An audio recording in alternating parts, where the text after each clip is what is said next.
bastam boas leis, uma boa Constituição, é preciso que as pessoas conheçam seus direitos. Que a pessoa nasce com uma dignidade que é única, né? Cada pessoa é uma pessoa única no mundo, não tem ninguém igual. Então, essa dignidade, essa qualidade, isso obriga a um engajamento muito grande no social. Ninguém pode ficar indiferente ao que acontece aos outros. Só participa quem conhece. Então, se não há conhecimento desses direitos que estão declarados no próprio texto constitucional, certamente que nós vamos ter uma limitação na própria participação. E essa participação, ela pressupõe também uma educação. Então, a educação em direitos humanos deveria ser isso, por exemplo, nas universidades, nas escolas, ao mesmo tempo em que se ensina as habilidades fundamentais que a criança, que o adolescente, que o jovem tem que desenvolver, se ensina também as responsabilidades sociais que esse jovem tem. Antigamente isso era feito pela educação moral e cívica, mas como isso foi feito muito mal e sobretudo imposto pelos militares, era uma forma de imposição, isso foi retirado justamente, mas deixou um vazio na formação. Então eu tenho que formar o médico, eu tenho que formá-lo para que saiba tecnicamente a sua profissão, mas também para que tenha responsabilidade social, porque eu não considero a medicina meramente uma questão de lucro. Educação é essencial, como um direito em si, e a educação em direitos humanos se revelando também um direito humano. E qual é a diferença da educação tradicional, geral, para uma educação em direitos humanos? É que a educação em direitos humanos não só transmite os conteúdos contidos nos tratados internacionais a respeito da igualdade de todos, da liberdade de expressão e as outras liberdades, também a segurança e um direito à segurança, mas ao mesmo tempo em que transmite o conteúdo dos direitos, o faz de uma forma dialógica, dialogada, uma forma em que a pessoa é reconhecida como sendo o titular do direito e o organismo social, o Estado, tentando e devendo se organizar para realizar na prática esse direito. Infelizmente, há muito preconceito, as pessoas não sabem que são direitos humanos, sabe? Mesmo pessoas instruídas, a gente fica surpresa, não tem noção que são direitos humanos. Sempre taxam aquela clássica frase, né? Vocês defendem bandidos. A gente defende a dignidade da pessoa, né? Todos têm direitos. Não quer dizer que os presos têm mais direitos que os outros, não, mas eles têm, mesmo sendo culpados, têm uma dignidade humana, isso ninguém perde, né? A imprensa brasileira, infelizmente, acho que vê como um dos seus principais papéis a reprodução de estereótipos.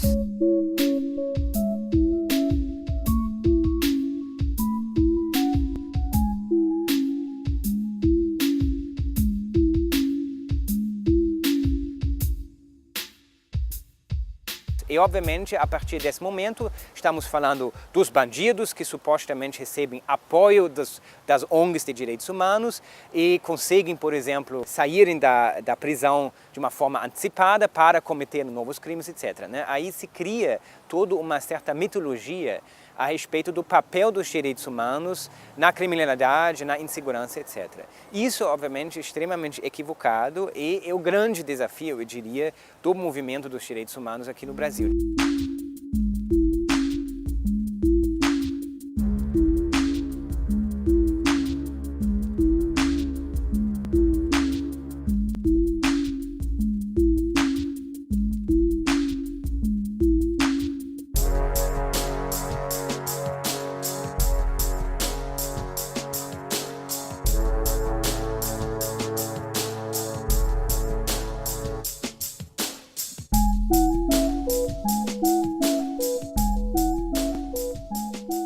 O plano ele projeta basicamente 5 grandes áreas.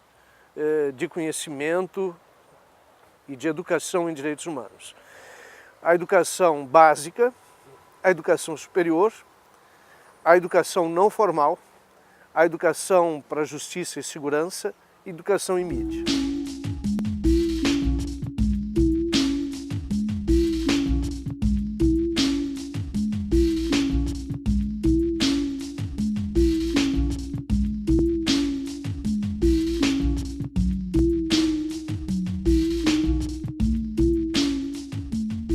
No ensino básico, a educação em direitos humanos vem a ser uma educação projetada como construtora da cidadania desde a infância.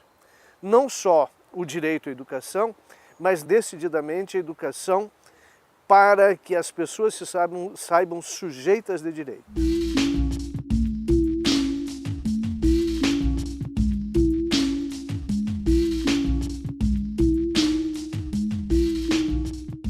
Na educação superior, sugerimos sim a criação de uma área de conhecimento específico em direitos humanos. Como julgamos que no ensino superior não basta a atividade de ensino, projetamos linhas de pesquisa em direitos humanos como linhas multidisciplinares, não como uma área específica do conhecimento acadêmico, mas como um tema capaz de permear as diferentes áreas do conhecimento.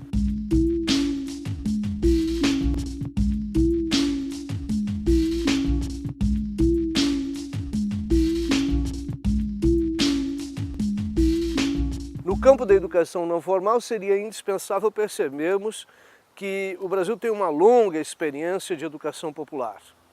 E educação feita junto aos movimentos sociais e educação feita efetivamente junto a uma forma específica de pedagogia. Uma forma que pressupõe ouvir e que pressupõe aprender. Talvez até mais aprender do que ensinar.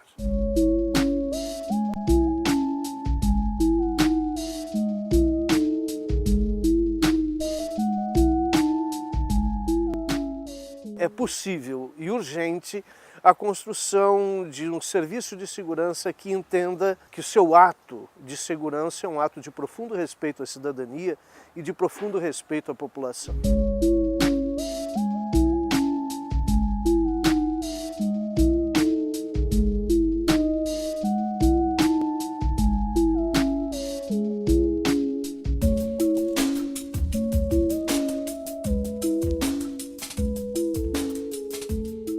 A grande mídia efetivamente construiu profundo preconceito, né, contra a questão dos direitos humanos.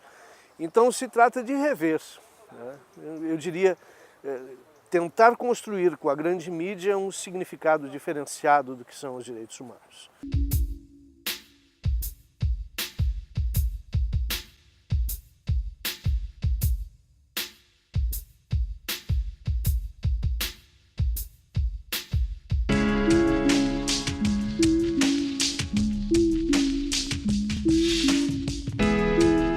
Isso é essencialmente uma perspectiva de educação em direitos humanos, porque a imprensa se educa para, identificando que uma matéria é potencialmente danosa a alguém, antes de levá-la ao ar, antes de publicá-la, tentar não só conferir a veracidade da fonte, mas verificar qual é a perspectiva do outro lado.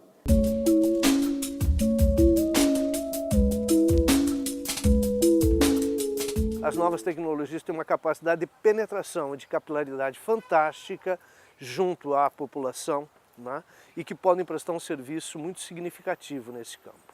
Então aí também pensamos num processo de como construir experiências no campo de educação e direitos humanos. Um exemplo fantástico dessa última parte é o trabalho da rede de direitos humanos, a DHNet, né? Que tem experiências magníficas logo aqui no lado, na cidade de Natal. A DHNet vem de 1995, quer dizer, 12 anos, 13 anos, internet é uma vida, né? Então, quer dizer, a DHNet para a gente é exatamente esse espaço, digamos, de socialização, difusão, ampliação sobre a questão de direitos humanos. Quer dizer, a gente está hoje trabalhando linhas do tempo, a gente está trabalhando na questão de bancos de dados, né?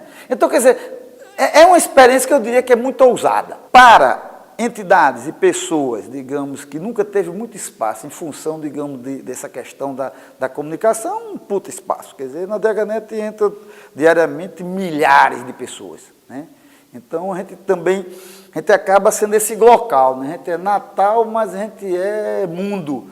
A DHNet, na verdade, é o espaço virtual de uma arquitetura global que pensa o estado do Rio Grande do Norte como um todo. Eu diria que a DHNet, além de ser o global, ele é local porque ele é a nossa rede virtual. E juntar todo mundo, né? Eu acho que o grande desafio é esse, né? Ser criativo, né? E ser um pouco guerrilheiro semântico, né? O fundamental da educação de direitos humanos é essa relação entre professor e aluno de uma forma afetiva, carinhosa, né? Um processo de interação onde são dois sujeitos em processo de conhecimento, né? Professor e aluno estão em perfeita interação, estão juntos, descobrindo coisas, questionando, né? Achando saídas para problemas. Então, essa é a perspectiva metodológica da educação em direitos humanos. Isso nos ajuda a pensar essa questão de uma mediação preventiva para poder lidar com as formas da violência no cotidiano, né? Os diferentes espaços sociais conflitivos, seja na família, na escola, no mundo do trabalho, né? E, enfim, como lidar com essas diferentes situações de conflito de uma maneira em que a mediação possa servir para criar uma ponte entre dois atores que inicialmente conflitantes possam se tornar convergentes. Quando a gente fala de educação em direitos humanos, uma preocupação que vem logo no campo da educação é como fazer, a questão do método, dos procedimentos, né?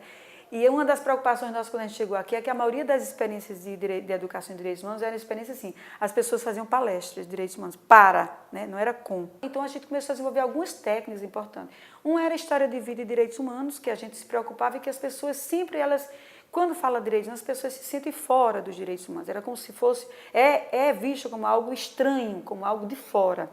Enquanto a gente não faz com que a pessoa entenda que direitos humanos tem a ver consigo, nós não conseguimos que essa pessoa lide com o tema de direitos humanos dentro dele. As pessoas ficam sempre fora deles, falando dele como se fosse algo estranho, exterior. Na relação nossa com o pessoal da área da comunicação, com os meninos da comunicação, nós trabalhamos muito mais com a questão, o vídeo. Então, você chegar numa comunidade indígena, numa comunidade urbana, e você construir a imagem dessa comunidade, o olhar da realidade, você fazer com eles, você fazer o vídeo com eles, discutindo com eles. A educação não é nada neutra, ela realmente tem finalidades, ela tem propósito, ela tem objetivos. Nesse sentido, eu acho que o grande legado que Paulo Freire nos trouxe, a grande contribuição dele foi mostrar que a educação pode ser uma prática libertadora. E essa prática libertadora é exatamente que se dá através do diálogo, da problematização do conhecimento, da contextualização, de fazer com que o conhecimento ele não fique somente localizado. Que a educação em direitos humanos ela vai além disso aí. Ela não pode ficar apenas com a contextualização e com a problematização. A educação em direitos humanos ela precisa contemplar os conteúdos específicos na área. É impossível separar o debate em direitos humanos de uma politização e de uma mobilização. As coisas são simultâneas. Nós, ao debatermos os direitos humanos, necessariamente estamos mobilizando e politizando as pessoas envolvidas nesse debate. Porque senão o debate ficaria extremamente estéril, uma coisa assim, asséptica.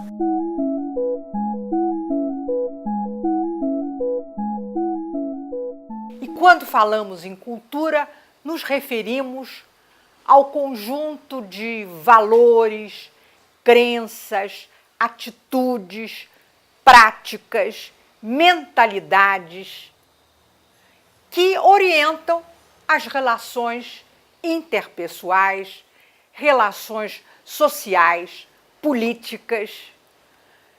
E, portanto, se nós queremos influir para mudar mentalidades, no sentido de respeito à dignidade de todos os seres humanos, sem qualquer distinção, precisamos trabalhar com projetos de educação. Educação como formação da personalidade.